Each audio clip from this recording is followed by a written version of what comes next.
بسم اللہ الرحمن الرحیم۔ اللہ تعالیٰ نے ایمان والوں کے لیے فرعون کی بیوی کی کہاوت بیان فرمائی جب کہ اس نے دعا کی کہ اے میرے رب، میرے لیے اپنے پاس جنت میں مکان بنا اور مجھے فرعون سے اور اس کے عمل سے بچا اور مجھے ظالم لوگوں سے خلاصی دے۔ ایمان کی خاطر اپنی جان قربان کرنے والی ایک دلیر خاتون جس نے موسیٰ علیہ السلام کی پرورش کی اور بچپن میں انہیں فرعون کے ظلم و جبر سے بچایا، لیکن جب وہ خاتون اللہ پر ایمان لائی تو فرعون نے اس کے ساتھ کیا سلوک کیا اور ایسا کیا ہوا کہ اس خاتون کو دنیا کی عظیم ترین عورت کا لقب دیا گیا۔ فرعون مصر کا ایک ظالم اور جابر بادشاہ تھا۔ اس نے مصر میں آباد قوم بنی اسرائیل کو غلام بنا رکھا تھا اور ان پر ظلم کے پہاڑ توڑتا تھا۔ فرعون نہایت ہی مغرور بادشاہ تھا اور خود کو لوگوں کا خدا اور رازق کہلواتا تھا، لیکن کسی میں اتنی جرت نہ تھی کہ فرعون کی مخالفت کر سکیں۔ لہٰذا اللہ نے فرعون کے خاتمے کا ارادہ کیا تو بنی اسرائیل میں حضرت موسیٰ علیہ السلام کی پیدائش ہوئی۔ جب موسیٰ علیہ السلام کی پیدائش ہوئی تو ان دنوں فرعون نے اپنے سپاہیوں کو یہ حکم دے رکھا تھا کہ بنی اسرائیل میں جو لڑکا بھی پیدا ہو اسے قتل کر دیا جائے۔ لہٰذا اس مصیبت و عفت کے دور میں مجبوراً موسیٰ علیہ السلام کی والدہ نے آپ کو ایک صندوق میں رکھ کر صندوق کو مضبوطی سے بند کر کے اسے دریائے نیل میں ڈال دیا۔ دریا سے نکل کر ایک نہر فرعون کے محل کے نیچے بہتی تھی۔ اللہ کی قدرت یہ ہوئی کہ یہ صندوق دریائے نیل سے بہتے ہوئے اس نہر میں چلا گیا۔ اس وقت نہر کے کنارے فرعون کی بیوی آسیہ بنت مزاحم بیٹھ کر نہر کا نظارہ کر رہی تھی۔ آسیہ ایک خوبصورت اور نیک دل خاتون تھی۔ وہ کسی بیماری سے شدید تکلیف میں تھی۔ فرعون نے اس کا بہت علاج کروایا تھا مگر وہ ناکام رہا۔ کہتے ہیں کہ کاہنوں نے اسے بتایا تھا، اے فرعون، ہم پیشن گوئی کرتے ہیں اس دریا میں سے ایک آدمی تیرے محل میں داخل ہوگا، اگر اس کے منہ کی رال اس بیمار خاتون کے جسم پر ملی جائے گی تو اسے شفا ہو جائے گی۔ چنانچہ جب نہر میں بہتے اس صندوق پر آسیہ کی نظر پڑی تو اس نے ملازمین کو اسے نکالنے کا حکم دیا۔ اس صندوق کو جب پانی سے نکالا گیا اور اسے کھولا گیا اور جب ملکہ نے اس بچے کو دیکھا تو اسے یوں محسوس ہوا کہ ایک بجلی سی چمکی ہے جس نے اس کے دل کو منور کر دیا ہے۔ آسیہ کے دل میں اس بچے کی محبت نے گھر بنا لیا اور جب اس کا لاب دہن جیسے ہی اس کے ہاتھوں پر پڑا تو اسے شفا ہو گئی۔ فرعون کی بیوی آسیہ کے بدن سے کوئی لڑکا نہ تھا، وہ بے اولاد تھی۔ اس پاک دل خاتون کی ممتا جاگ اٹھی اور اس نے موسیٰ علیہ السلام کو گود لے لیا۔ اس طرح اللہ کی قدرت سے موسیٰ علیہ السلام کی پرورش اسی فرعون کے محل میں ہوئی جس نے آپ علیہ السلام کے ہاتھوں سے ہلاک ہونا تھا۔ لفظ فرعون اس دور میں مصر کے بادشاہ کا لقب ہوا کرتا تھا۔ موسیٰ علیہ السلام کے قصے میں دو فرعونوں کا ذکر آتا ہے، وہ جس زمانے میں آپ پیدا ہوئے اور وہ جس کے گھر میں آپ نے پرورش پائی، دوسرا وہ جس کے پاس آپ ایمان کی دعوت اور بنی اسرائیل کی آزادی کا مطالبہ لے کر گئے اور جو سمندر میں غرق ہو گیا۔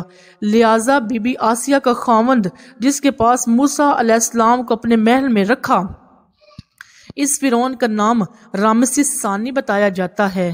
بی بی آسیہ ریان بن ولید کی پوتی تھی جو یوسف علیہ السلام کے دور میں عزیز مصر تھا۔ اس نے حضرت یوسف پر ایمان بھی لایا تھا۔ جب مصر پر تبتی خاندان کی حکومت آئی تو فرعون نے اپنی طاقت کے زور پر بی بی آسیہ سے شادی کر لی اور انہیں دھمکی دی کہ اگر انہوں نے شادی سے انکار کیا تو ان کے والدین کو قتل کر دیا جائے گا۔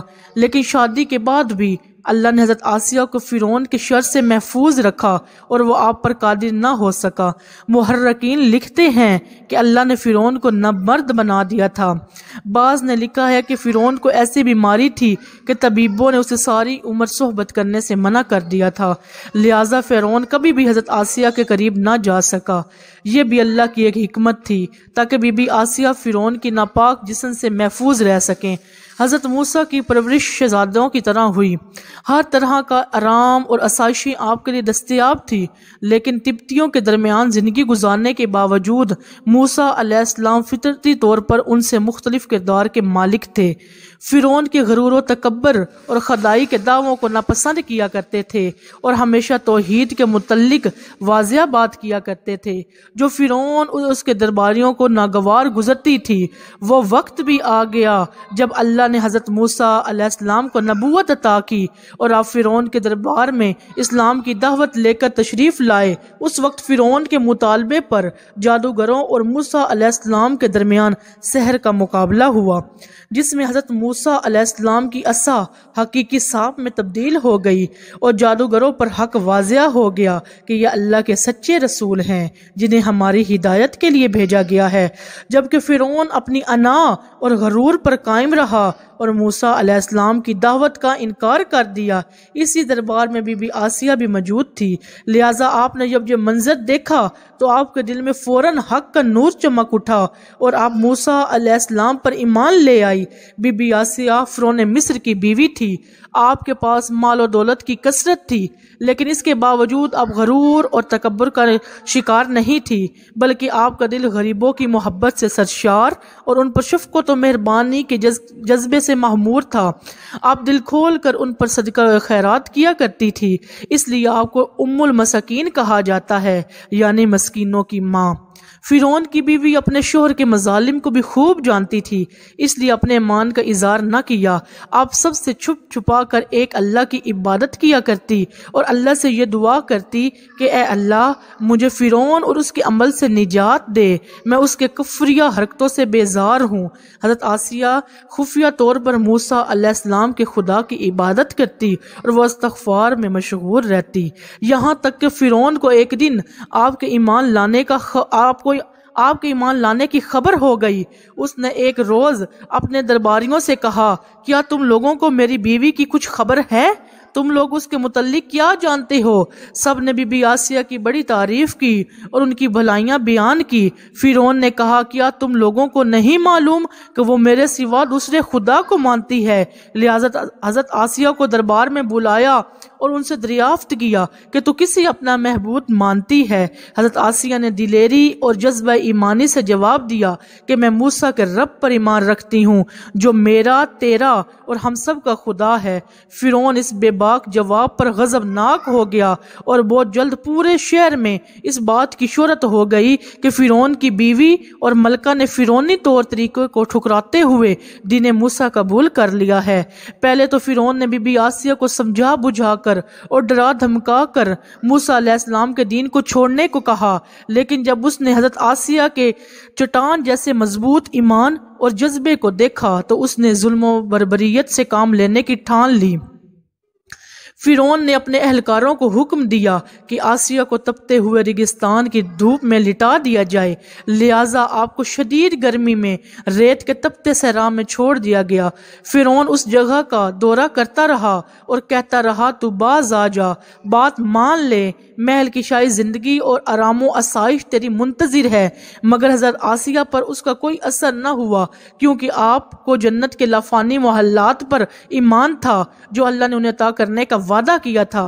جب فرعون نے حضرت آسیہ کی ثابت قدمی کو دیکھا تو اس نے آپ کو شہید کرنے کا فیصلہ کر لیا۔ اس نے اپنے سپاہیوں کو حکم دیا کہ بڑی سے بڑی چٹان کہیں سے اٹھا لاؤ اور آسیہ کو چیٹ لٹاؤ اور وہ چٹان اس پر گرا دو۔ لہٰذا جب یہ لوگ پتھر لائے حضرت آسیہ کو لٹایا گیا تو آپ نے آسمان کی طرف نگاہ اٹھائی تو پروردگار نے حجاب ہٹا دیے۔ وہاں جو محل ان کے لیے بنایا گیا تھا اسے انہوں نے اپنی آنکھوں سے دیکھ لیا۔ آخرکار اس پتھر کو آپ پر پھینک دیا گیا اور آپ کی روح پرواز کر گئی۔ حضرت آسیہ کے فضائل حدیث مبارکہ میں کچھ ان الفاظ سے آئے ہیں کہ رسول پاک صلی اللہ علیہ وآلہ وسلم نے فرمایا، مردوں میں سے تو بہت سے درجہ کمال تک پہنچے، لیکن عورتوں میں سے سوائے فرعون کی بیوی آسیہ اور عیسیٰ علیہ السلام کی والدہ مریم بنت عمران کی اور کوئی درجہ کمال تک نہیں پہنچی۔ اس طرح ایک اور روایت میں آتا ہے کہ آپ صلی اللہ علیہ وآلہ وسلم نے فرمایا، جنتی عورتوں میں سب سے افضل خدیجہ بنت خولید، فاطمہ بنت محمد اور فرعون کی بیوی آسیہ بنت مزاحم اور عیسیٰ علیہ السلام کی والدہ مریم بنت عمران ہے۔ ایک روایت میں آتا ہے کہ بی بی آسیہ کا نکاح جنت میں حضرت محمد صلی اللہ علیہ وآلہ وسلم سے ہوگا، لہٰذا روایت ہے کہ رسول پاک صلی اللہ علیہ وآلہ وسلم نے فرمایا میرا نکاح جنت میں مریم بنت عمران اور آسیہ کے ساتھ ہوگا۔ ہم نے دیکھا کہ حضرت آسیہ ایسی حکومت کے ساتھ، ایسے دربار کے اندر اس قدر مال و دولت، اطاعت گزار غلام اور کنیزوں کے ساتھ میں ایک بہترین زندگی تھی، لیکن انہوں نے حق کو قبول کیا اور موسیٰ علیہ السلام کے دین پر ایمان لے آئی، بلکہ انہیں معلوم تھا کہ ایمان لانے کی وجہ سے ان کی تمام خوشیاں اور مقام و منصب چھن سکتا ہے، یہاں تک کہ ان کی جان بھی جا سکتی ہے، لیکن آپ نے حق کو قبول کیا اور اپنے گزشتہ اعمال پر توبہ کر لی۔ بلا شبہ توبہ کرنا اور ایمان پر مضبوطی سے قائم رہنا کوئی آسان عمل نہیں، لیکن جو شخص اس دنیا کے مشکلات سے گزر گئے اللہ کی اطاعت کرے گا اور انسانوں کی بجائے اللہ سے ڈرے گا تو اس کے لیے آگے بہترین لفانی زندگی ہے۔